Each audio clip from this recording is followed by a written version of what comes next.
Good morning and welcome to Sugar Melts. I had a request for a special project, a 3x3x1 box. So that's what I've been working on this morning.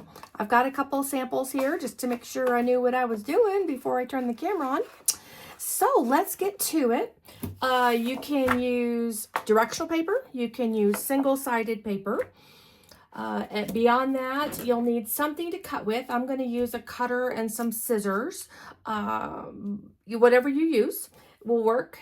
I'm also going to have my bone folder and something to score with after we're going to do some scoring. And you may want a corner rounder. You don't have to have a corner rounder, of course, but that's what I'm going to use. And if you have another way around it, this is going to be fine. This project comes together really fast.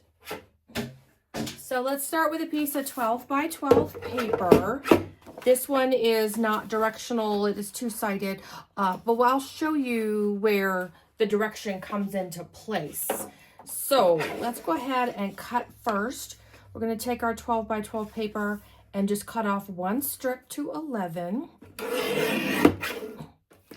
And then we're going to turn that paper and cut it at 7. Now, you could have done it the other way. Either way is fine. But you're basically going to end up with a 7 by 11 piece. That's what you want. Set this other piece aside. You'll use that for something else. And then get your scoreboard. Okay.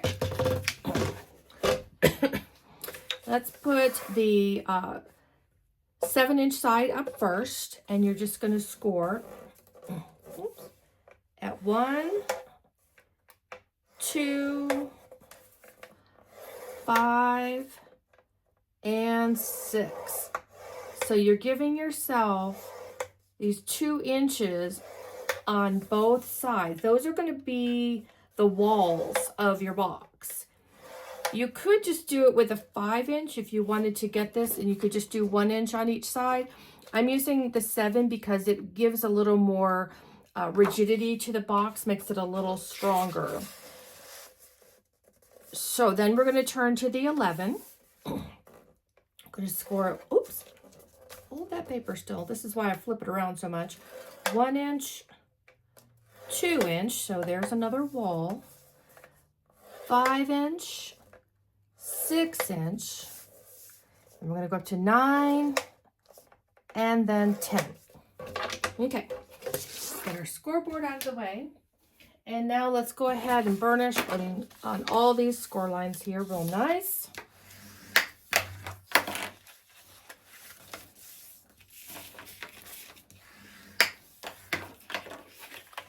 And then let's do the other side.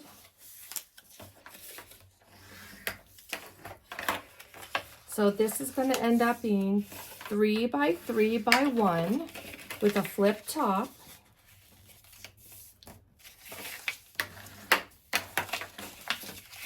You can probably already see kind of how it's coming together because here's our top and here's our bottom. Those 3 inches. This will be the lid. Almost done here. Do this one. And then we're going to score in the center. And this is that back wall of the box.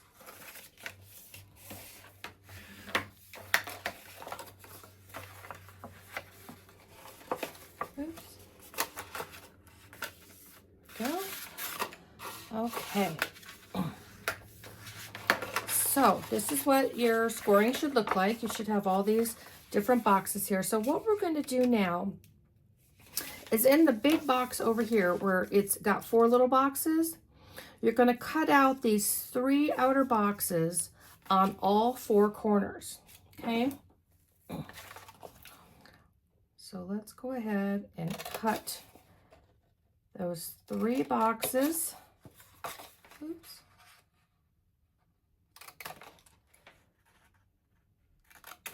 Okay, so that's what each corner should look like.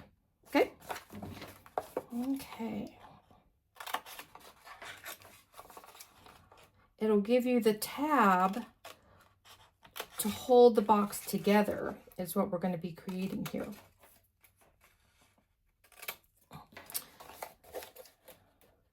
Cut these down.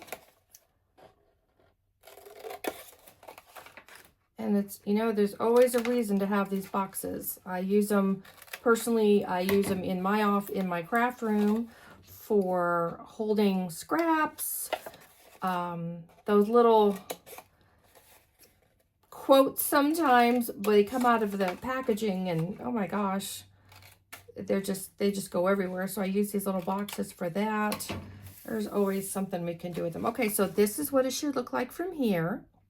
And now we're going to cut these boxes, and we're just going to cut along the sides there. So it'll be kind of, I'll just show you here. Nice long cut all the way to that second line.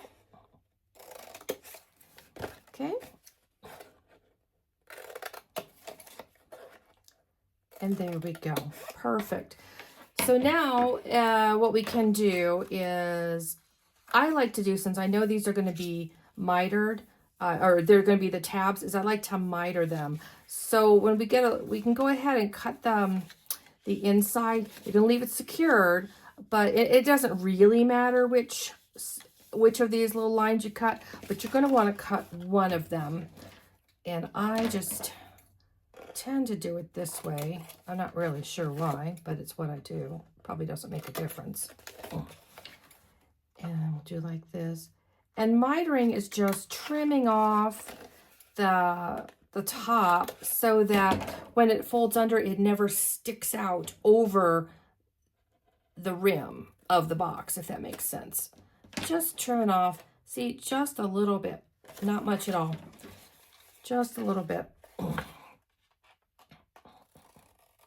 It just, and we'll miter these in a minute once we get them taped down a little bit.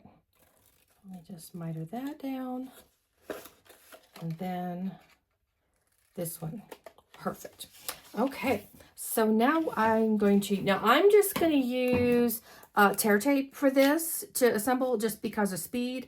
If you want to use a glue stick, if you want to use regular glue, if this was a gift for a friend, I would definitely, I think I would probably be using regular glue. But for the sake of time, this can just go much faster. I can just take this off here, and I'm going to cut down some pieces, and we can get to securing this here. So just get some chunks off of here. And where we're going to tape is, we're going to be folding this up like that, okay? So I'm going to just put this down here. There we go.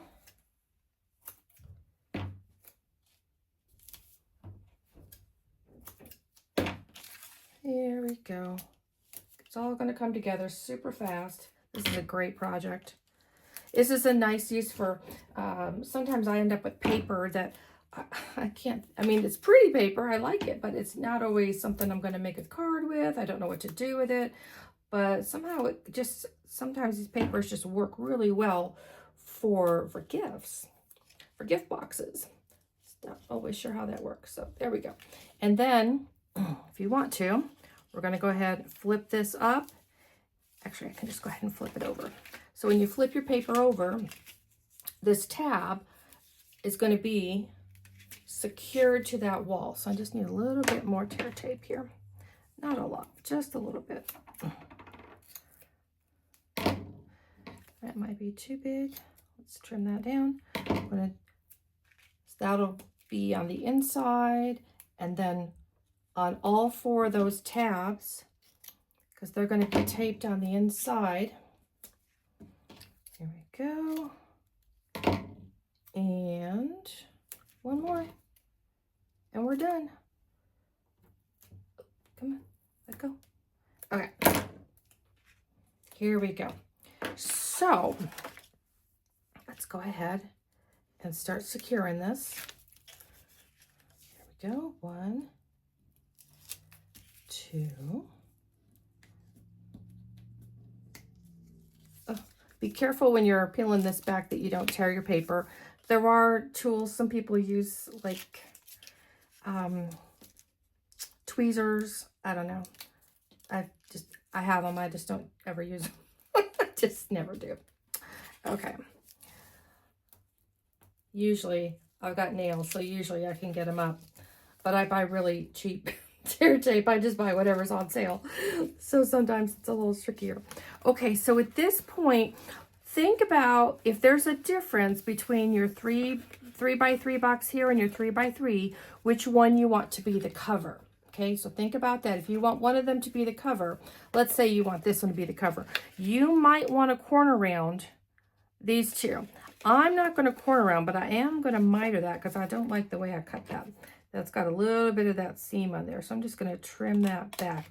It is going to be a little hard to, because it's double, you know, you've got two pieces of paper there now. So just be real careful if you're using your corner rounder that it can handle that. I wasn't real pleased with, because of the ply of the paper that I'm using. So my corner rounding was not real pretty.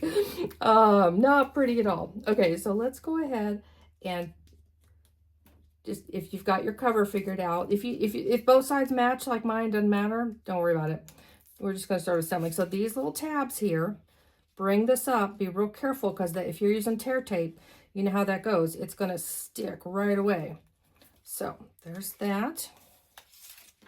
Actually, well, no, we're just going to go ahead and do it like this. Never mind. Always thinking of a different way to do it. Just work, girl. Just stop planning. Just do what you got to do. I thought, thinking of these new ways, it's like the camera's running. It is too late. You need to stick with your plan. So make sure you get your edges right to the end there, not too far over. Okay, and then this is really where you got to decide now, because we're going to secure these tabs to whatever is the base. Okay, so whichever way you want to go, it doesn't matter. It's up to you, but you want them to be secured to the bottom part of your box, not to your lid. Okay, so let's get that out of the way. Make sure that your tear tape, you got it secured just like you want it. And there we are. See how fast that is? Isn't that great?